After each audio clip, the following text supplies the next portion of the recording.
Turma, eu tava planilhando e analisando um leilão aqui que aconteceu ontem no MS e pra fazer os vídeos lá pro Instagram. E mais uma vez, aquele cenário que eu já falei nos outros vídeos pra vocês, ele se repetiu, né? Que é aquela questão do ágio acima de 40% em bezerros mais leves, né? Daqui a gente tá falando todos de macho, tá? E eu quero aproveitar essa oportunidade para ilustrar para vocês, para mostrar na prática, isso aqui são todos dados reais retirados de um leilão aqui do MS, o impacto do ágio, né, nesses bezerros mais leves que parecem ser mais baratos em reais por cabeça, né? Só que quando você pesa, né, olha aqui os indicadores, né? E na verdade o tema mesmo do vídeo é por que quanto maior o ágio, mais eficiente você tem que ser na sua produção, certo? Eu até vou usar aquele desenho que a gente usou para os outros vídeos, né? Então, aqui a gente só trocaria, por exemplo, ao invés de ser... aqui é o da engorda, né? Aqui, ao invés de ter sido 7 arrobas aqui seriam 5,17, né?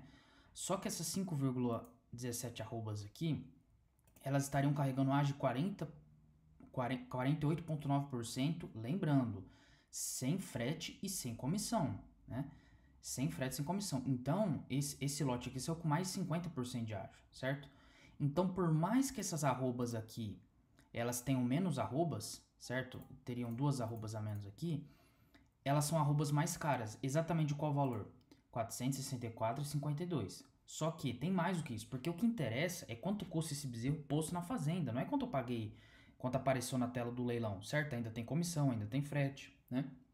Então, saiu mais de R$ 470 por arroba esse bezerro posto na fazenda. Agora, quando eu for produzir, eu vou ter mais arrobas para produzir e eu vou ter mais tempo, né? Porque vai demorar mais tempo e eu vou ter mais arrobas para produzir. Então, são dois fatores positivos para a diluição de ágio. Sim, só que o ágio agora, ele ficou muito grande. Então, se ele ficou muito grande, eu preciso ser mais eficiente ainda do que eu teria que ser se eu tivesse só 7 arrobas com 30% de ágio. Entendeu? Porque agora o ágio em percentual ele ficou muito grande, né? Então, a gente até fez no vídeo passado como calcular o ágio por arroba, o ágio por cabeça, né? Enfim, mas isso daqui não é o tema do vídeo, né? Mas o tema do vídeo hoje é por que quanto maior o ágio, mais eficiente eu preciso ser na minha produção? Por causa disso daqui, ó. Se eu tô colocando arrobas de compra mais caras, ó, se eu tô colocando uma arroba de R$ 464 é uma coisa para dentro de casa. Se eu tô colocando uma arroba de R$ 407 é outro cenário, né?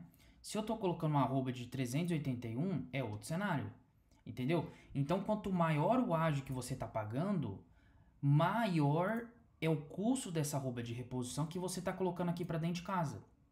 Quanto maior esse custo, quando chegar essa parte aqui, ó, de diluição do ágio, que você fizer a média, que vai chegar no seu ponto de equilíbrio, né?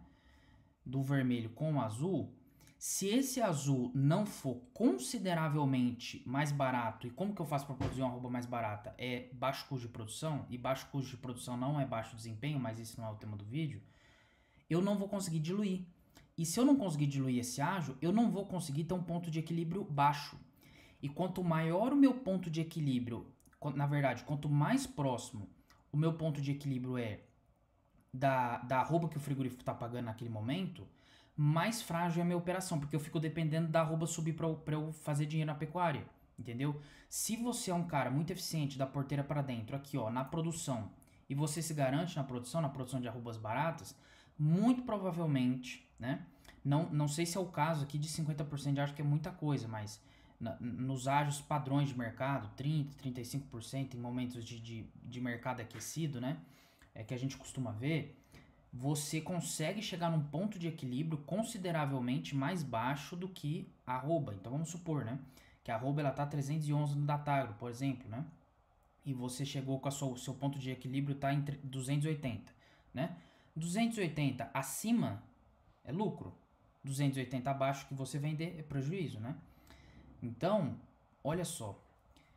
Esse lote aqui de 5,17 arroba saiu com 48% de ágio. Você vai vendo que conforme o peso vai subindo, né? O ágio ele vai...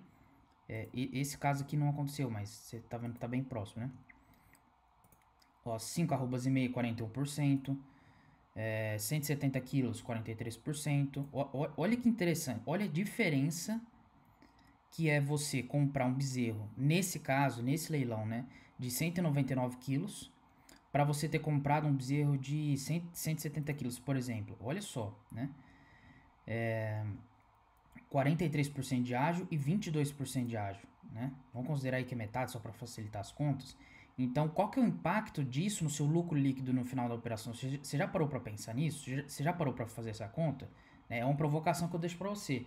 Você já parou para fazer a conta se você consegue diluir esse ágio aqui de 48%, mais, né? Lembre, isso daqui é sem comissão e sem frete, né? Você já parou para fazer essa conta? Você sabe quantos gramas por dia esse bezerro tem que ganhar só para pagar esse ágio? Quando você está fazendo essa compra aqui, você está sabendo fazer essa conta, né?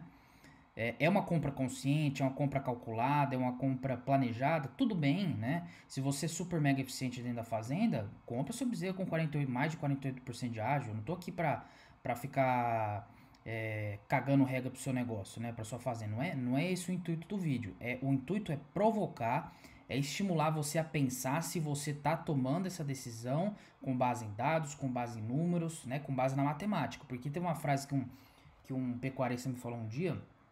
Rapaz, esse negócio ficou gravado na minha cabeça. Ele falou assim, ó, não seja inimigo da matemática. Rapaz, teu negócio você não pode ser inimigo na matemática, na pecuária e matemática, né? Porque se você tá comprando um bezerro de 170 quilos com 43% de ágio e você não sabe quantos gramas você precisa ganhar por dia para diluir esse ágio, se o seu ponto de equilíbrio tá interessante lá na frente, quantos reais por cabeça de ágio você tá levando, sabe? Isso daqui é um custo de produção. Então, fica o alerta aí pra você. Por exemplo, né? A gente teve aqui... Opa, cliquei errado aqui. A gente teve aqui um lote de boi magro, certo? De 20 cabeças. Peso 16,37 arroba, já é um lote bem pesado. Com 4,39% de ágio. A pergunta que eu te faço é... Se acha que isso é muito ou é pouco? Né? Isso é muito relativo, certo? Né? Se você vai vender esse gado com 20 arrobas, o prazo para você conseguir diluir esse ágio, ele tá bem curto. Entendeu? Será que esse ágio não é um ágio que você paga num boi de 14 arrobas? Ou mais pesado, já com 16 arrobas, dá para pagar também, entendeu? Cada caso é um caso, cada operação é uma operação, cada fazenda tem um custo fixo, cada fazenda tem um tipo de dieta. Às vezes você não consegue diluir para terminar essa boiada aqui no semi-confinamento, mas na TIP você consegue. Às vezes você mandar para um boitel você consegue, né? Porque o GMD vai ser maior, enfim. Né? Então cada caso é um caso. Né? Então olha só, por isso que, olha, nesse caso aqui, olha só, 4,39% de ágio. É aquele caso que a gente falou em outro vídeo já. Eu tô comprando mais arrobas aqui na compra, então é por isso que a compra pesa muito aqui, né? Só que o ágio, ele é pequeno. E ele tem que ser pequeno mesmo, por quê? Porque eu tenho poucas arrobas azul de produção para diluir. Entendeu? Então, por mais que o ágio das arrobas vermelhas seja baixo, né? Eu ainda tenho que diluir nessas azul, né? Para chegar o quê? Num ponto de equilíbrio menor do que o preço que eu vou vender. Então, mais uma vez, o tema é porque quanto maior o meu ágio, mais eficiente eu tenho que ser da porteira para dentro no meu custo de produção. Por quê? Porque uma coisa é você precisar diluir 22% de ágio. Uma coisa é você precisar diluir 30% de ágio. Vou dar um exemplo só para ficar claro. Às vezes, com o GMD de 700 gramas dia, durante 18 meses, você dilui 30% de ágio. Mas às vezes, se você comprar um bezerro de 48% de ágio, você vai precisar de, sei lá, 820 gramas dia, por exemplo, né? Entendeu? Então, essa é a questão. Quanto maior o ágio, maior tem que ser o ganho de peso para você conseguir diluir. Mais eficiente você tem que ser para você conseguir diluir esse ágio. Tem que ser com custo de produção baixo. Você não pode gastar o quanto você quiser, né? Então, é por esse motivo aqui que você precisa ser mais eficiente quando você está levando mais ágio. Por quê? Porque às vezes, né, para diluir 30, para diluir 22, para diluir 15, você pode se dar o luxo, entre aspas, de ter um GMD mais moderado, de ter um custo de produção não tão eficiente. Mas quando você coloca um gado desse para dentro de casa, aí essas arrobas azul aqui, como elas vão se misturar com arrobas em vermelho? Eu tô falando desse jeito para ficar didático, né? Arroba azul, arroba vermelha, né? Por que eu tô fazendo isso? Porque eu demorei, eu acho que. Nossa, eu acho que eu demorei 3 anos pra entender esse negócio de diluição de ágio na prática, sabe? Porque uma coisa é falar de diluir ágio, uma coisa é falar que você sabe o que é ágio, outra coisa é você, na prática, entender como diluir o ágio, sabe? Então, eu tô tentando compartilhar com vocês isso daí. Quando você vai diluir essas arrobas aqui vermelha com esse tanto de ágio, se as suas arrobas azul não forem muito inferiores a essa vermelha, você não vai conseguir ter um ponto de equilíbrio satisfatório para você, tá certo?